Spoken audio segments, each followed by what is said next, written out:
Varicose వ్యాధితో బాధపడుతున్నారంట. తక్కువ ఖర్చుతో ట్రీట్మెంట్ కావాలి అనుకుంటే ఎవిస్ హాస్పిటల్ని సంప్రదించండి.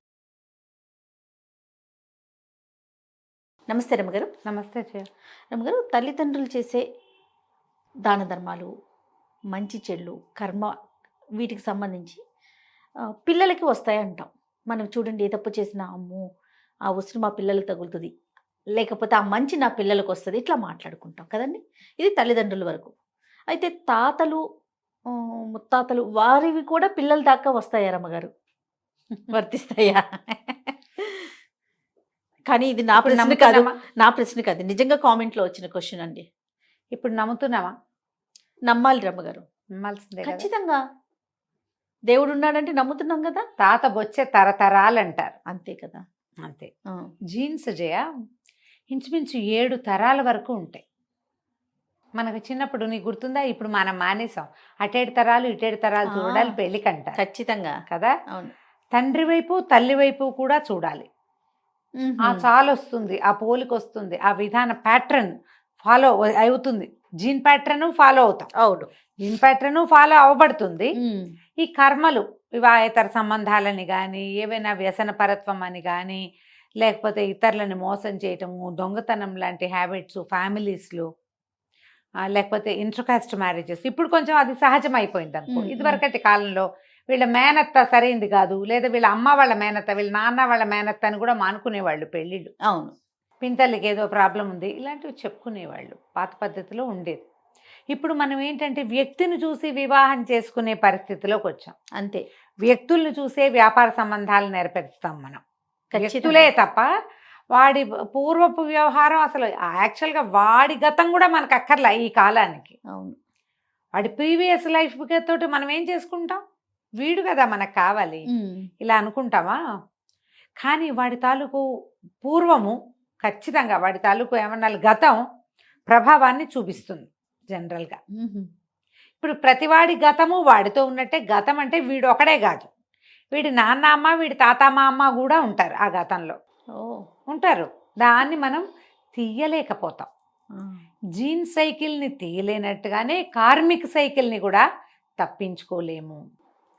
తాతల ముత్తాతల నాడు సర్పదోషాలు, పితృదోషాలు ఉంటే ఫ్యామిలీలో అవి కంటిన్యూ అవుతాయి. సర్పశాపం, బ్రాహ్మణ శాపం, స్త్రీ శాపం ఇలాంటివి చెప్పబడతాయి జాతకాల్లో. సర్పశాపం అంటే కుమారులు ఓన్లీ మగపిల్లలే పుడతారు, ఆ పిల్లలు పుట్టడానికి శ్రమ అవుతుంది, కష్టపడతారు, అలాంటివి చెప్తారు. బ్రాహ్మణ శాపం ఉంటే జాతకాల్లో, అంటే ముందు తరాల్లో, జాతకం అనకూడదు, ముందు తరాల్లో ఉంటే కనుక వీళ్ళు అవమానపడతారు తరచుగా ఈ ఫ్యామిలీస్లో. ఇలా మనం ఎప్పుడైనా తెలుసుకుని మీకు ఫ్యామిలీకి ఇలాంటిది ఉంది అంటే దానికి ప్రతిక్రియ చేసుకోవచ్చు. అవును. కానీ మనకు అవన్నీ తెలుస్తాయా? బర్త్ టైములు సరిగ్గా తెలియవు.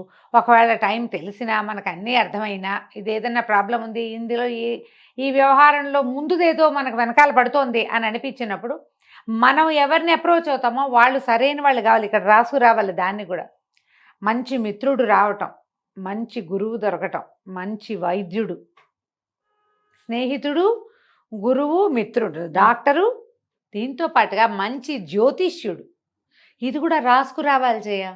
అవునండి. వాళ్ళ చేతులు పడి మోసపోతారు, మిస్లీడ్ అయిపోతారు చాలామంది పాపం. ఆ జ్యోతిష్యుడు కూడా వీళ్ళ జాతకంలో రాయబడి ఉంటాడు, సరైన వాడు.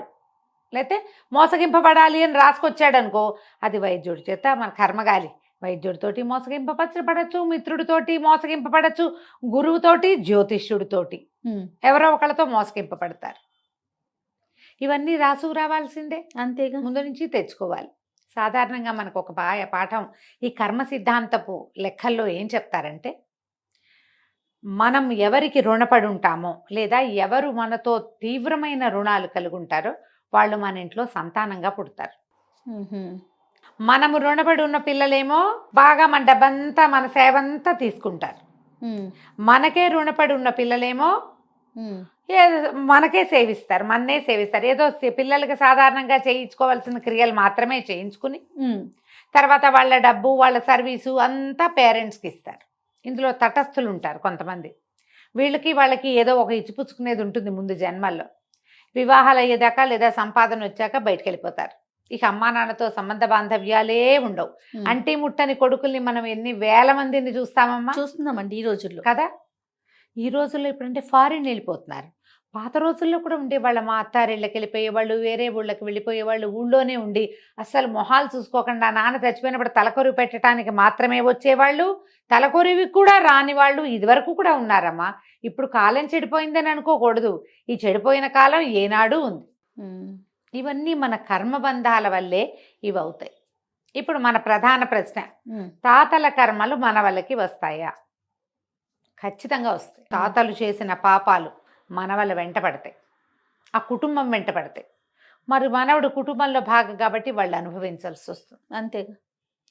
తాతలకి ఇతరత్రా సంబంధ బాంధవ్యాలుండి స్త్రీని ఇంట్లో ఆడవాళ్ళని ఏడిపించిన, లేదా బయట ఆడవాళ్ళని ఏడిపించుకుని తిన్నా, ఏవైనా భ్రూణహత్యలు లాంటివి, శిశుహత్యలు లాంటివి, అలాంటి వాటికి పాల్పడితే అవన్నీ కూడా వీళ్ళ తర్వాత తరాల్లో శాపాలుగా పరిణమిస్తాయి. ఉమ్. మనం అన్నీ బాగుంటాయి, కొన్ని కుటుంబాలు చూస్తాం వాళ్ళ ఇంట్లో పిల్లలు కలగరు, అవును. పుట్టిన పిల్లలు జబ్బుగా నాదారిగా ఉంటారు.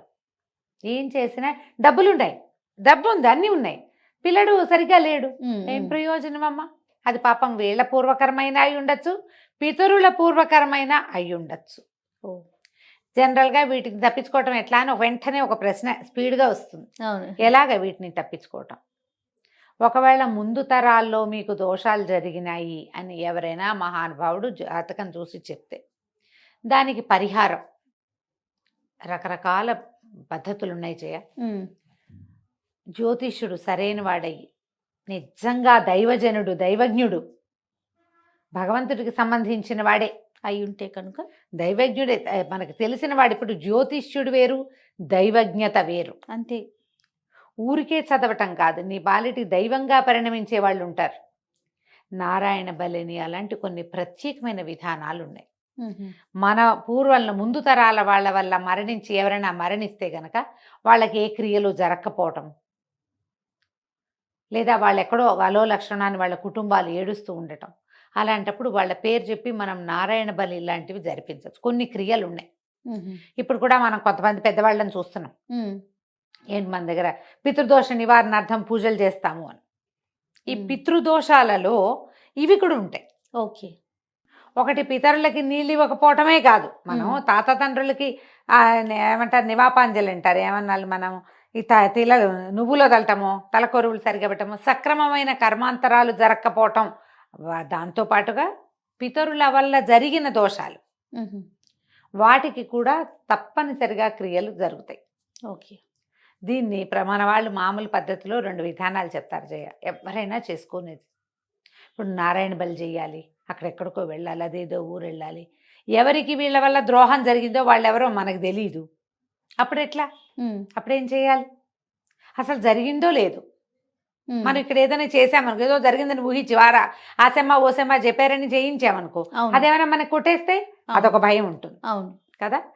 ఏది కొట్టేయకుండా, మనకి ఏది రాకుండా, ఎవరైనా సాధారణంగా సింపుల్గా మామూలుగా చేసుకోగలిగే 2 విధానాలు ఉన్నాయి. ఇది పెద్దవాళ్ళందరూ చెప్తారు, అందరూ.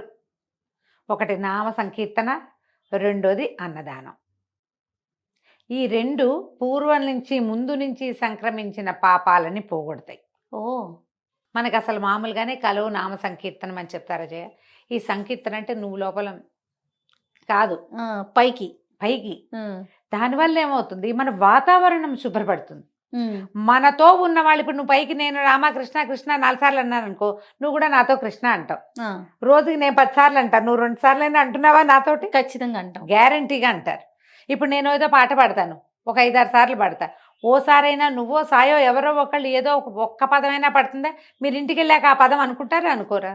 సినిమా పాట వెంబడపడదు మనది, అది మన వెనకాల పడుతుంది. ఎలా పడుతుంది? అది మన ఆ వినికిడి మనసులోకి వెళ్ళటం, చెవుల ద్వారా అది మనసులోకి వెళ్ళి మళ్ళీ మళ్ళీ రీకలెక్ట్ అవుతూ ఉంటుంది. అందుకని నామ సంకీర్తనం మంచిది.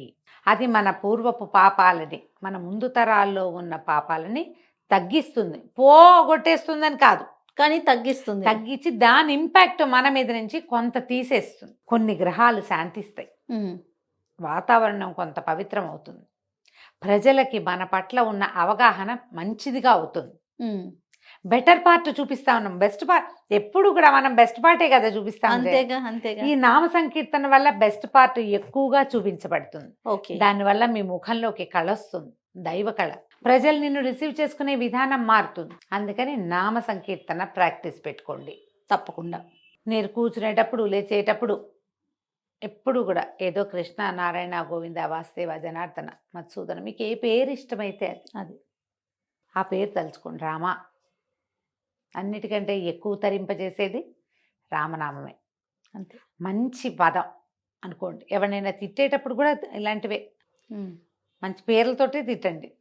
వాళ్ళమ్మ, వాళ్ళ నాన్న, వాళ్ళ అక్కయ్య, వాళ్ళందరినీ గుర్తు చేసుకోకండి. వాటి వల్ల పాపాలు తప్పిస్తే మీకు పుణ్యం రాదు. అదే ఓ నీ కృష్ణ అంటే ఏం కృష్ణుడివి రా నువ్వు, ఇలా చేస్తున్నావు. 2 సార్లు వస్తాడు కృష్ణుడు.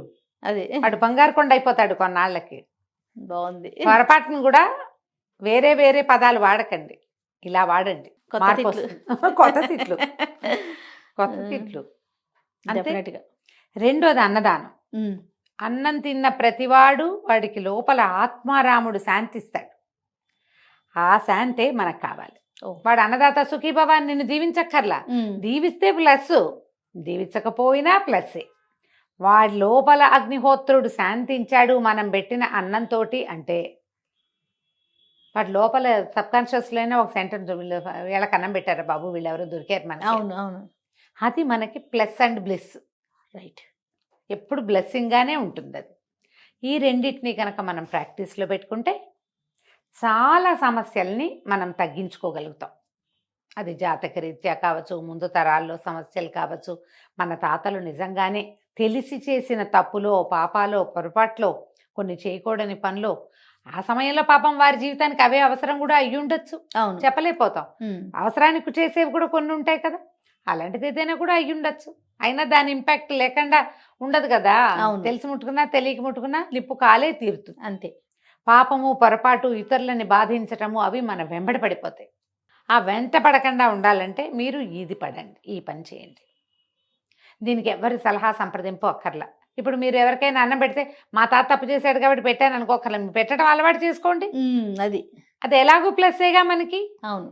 ముందు తరాల్లో ఏదో అయ్యే చెయ్యాలని కాదు, అవ్వకపోయినా ఇవి చెయ్యొచ్చు, అయింది ఏదైనా ఉంటే ఇది కడిగేస్తుంది. తప్పకుండా. కరెక్ట్గా అర్థమైంది కదా నేను చెప్పిన 100% అండి. మీకు తెలిసినా తెలియకపోయినా ఈ 2 ప్రాక్టీస్లు కనుక పెట్టుకుంటే అన్ని విధాలా మంచిది. తప్పకుండా రమగారు. నమస్తే. నమస్తే.